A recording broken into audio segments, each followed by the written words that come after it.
Greetings, everyone. Hope all of you are having an absolutely fantastic day.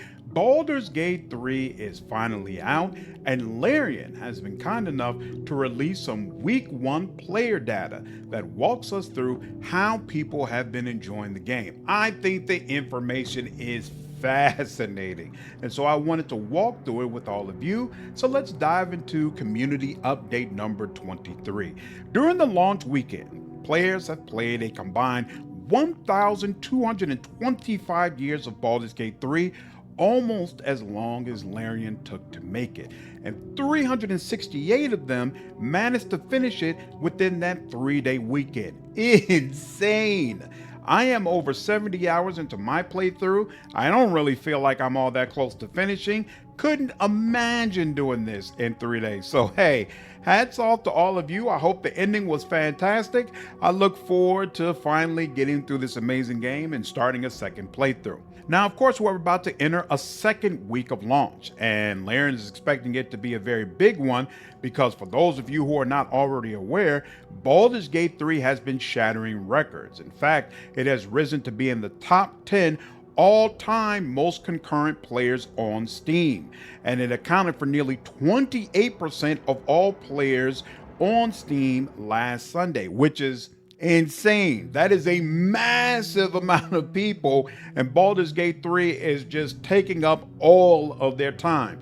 Of course, a lot of us expected this to be a good game. A lot of us expected that this was going to be, another great game from Larian, but I don't think anybody expected for it to have the type of reception that it has thus far. Kudos to them. Again, I've absolutely loved my experience with this thus far. In celebration of this huge opening week, Larian has provided an infographic which walks through a lot of the stats from players who have been through the game. So it starts off with what we already know: 368 players have finished the game in the opening weekend. In addition, over 93% of players rolled a custom character. Now, this figure is a little misleading because they added the Dark Urge into this. And of course, the Dark Urge is still in Origin. So it's not clear how many people decided to just do a custom character and forego having an Origin at all. But still, it does mean that 93% of the players decided not to go through a playthrough with one of the 6 Origin characters that we've been hearing about for the past 3 years, which is very, very interesting in and of itself. Now, players have spent a combined 88 years in character creation, and nearly 10% of characters spent at least an hour in character creation. I find this to be rather funny because honestly, I've never been the type of guy who spends a ton of time in character creation. I think part of that is probably because when a game launches, I already have an idea in my head of how I want my character to look, and so it's relatively easy for me to just go through the settings and be like, okay, and then get the person that I want.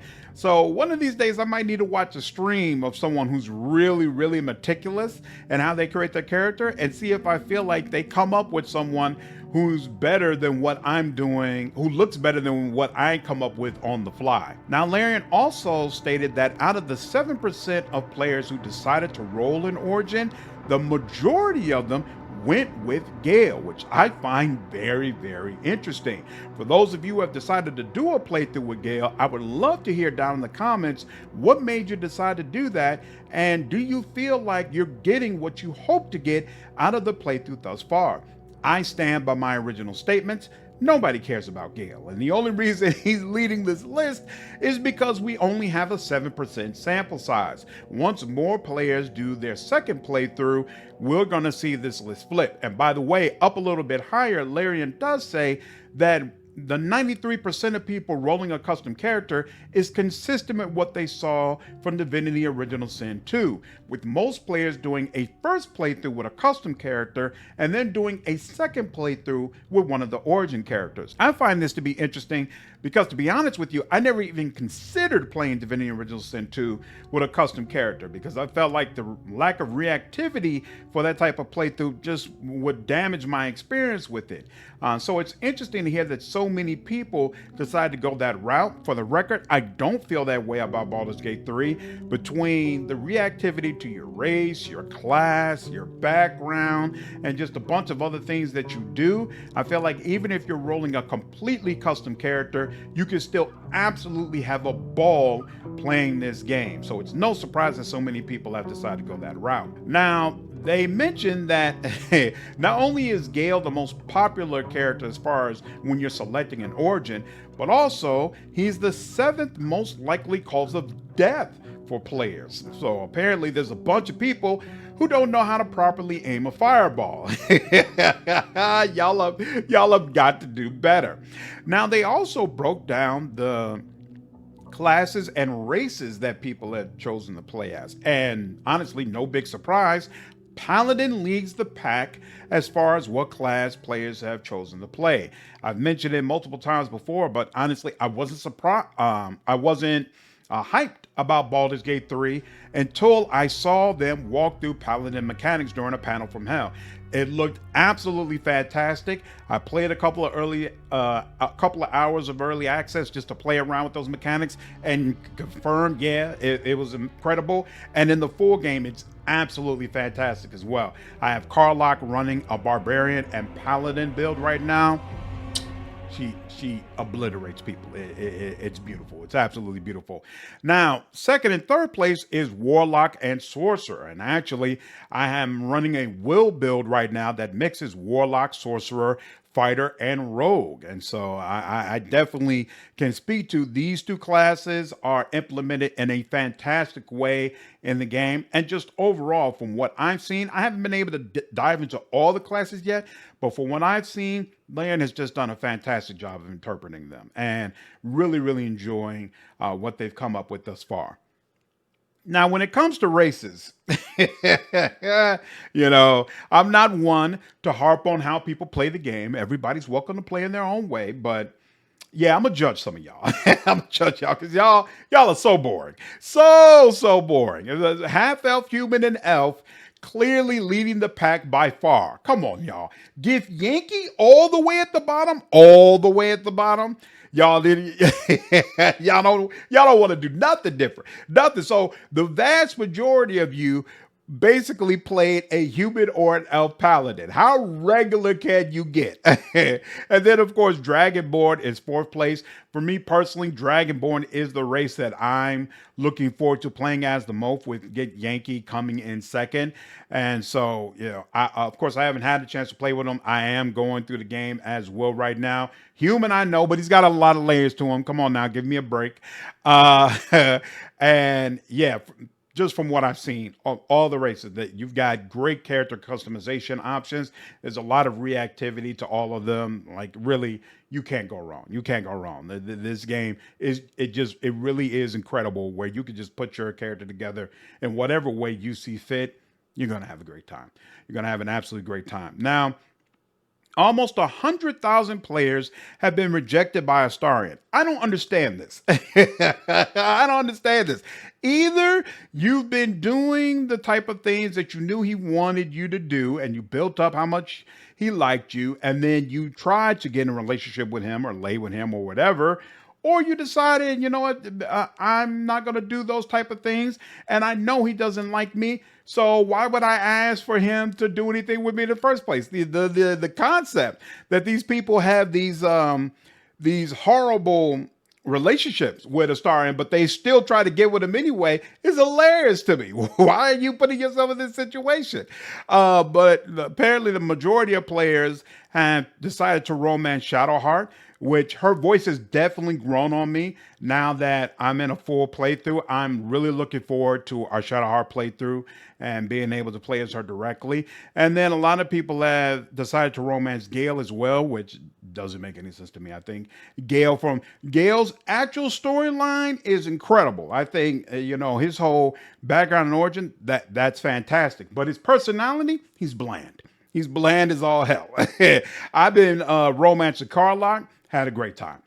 Great time. Her personality is fantastic. And I had a fling with Lazelle. That was also a great time. Great stuff. Great stuff. One NPC was shoved into a chasm for every concurrent player we had during our peak on Sunday. So 815,000 NPCs shoved to their deaths.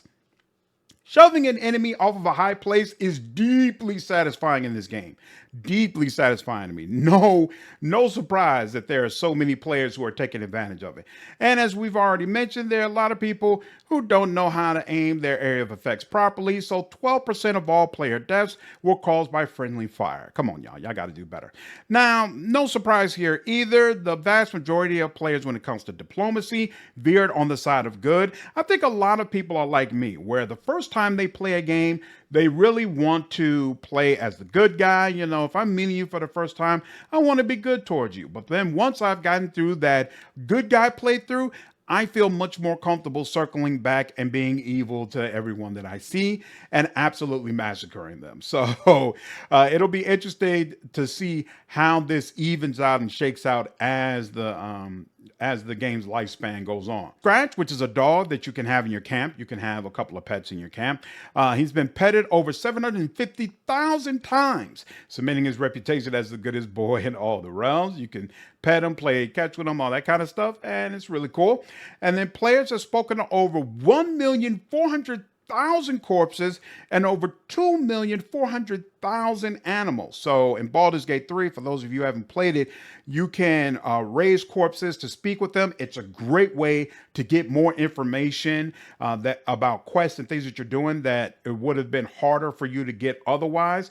And same with animals. Sometimes they can drop hints or provide you with information that'll help make things easier for you. And also some quests you flat out can't get access to unless you talk to animals. So it's really useful to have somebody on your team who can do one or both of these things. And so definitely nice. And finally, players have played for at least 10 million hours, or as we spoke about at the top, 1,225 years. Incredible. Just absolutely insane. The reception to Baldur's Gate 3. This is one for the ages, and it's not like it's slowing down. It's completely possible that in the second week, they're going to have a just as much success. And obviously, there are layers to this, right? In another month, a whole wave of PS5 players or PlayStation players are going to come in. And then hopefully, I'm pulling for you all in a couple of months, Xbox players will be able to join us as well. I heard recently that it might not happen until next year. I hope that's not true. I hope that you all are going to get it before the end of the year. Larian has definitely committed to this, and I know they're working hard on it. So, but yeah, for those of us who already have it, I think it's hard not to say that this is not a game for the ages, both from the records that it's broken and the reception that is given, and just the flat out quality of the game, the quality of the experience. Like, this is a game that deserves all the incredible attention that it's getting. And that's just so nice to see for a CRPG. Like, this legitimately could be up for Game of the Year. And last year, if you had told me that a CRPG would, be up for that award, or frankly be any type of game that would get a huge spotlight during the Game Awards show, I would have told you you're out of your mind. But this is legit. I don't think this is the type of thing that could be ignored. So yeah. Anyway, I found the data fascinating. Let me know down in the comments. How did you feel about it? Any surprises in the data that we went through? Anything that you're like, yep, that's definitely me, or no, I'm shocked by that, and this is the complete opposite of how I played? Looking forward to seeing all your comments, and I'll see you in the next video. Take care.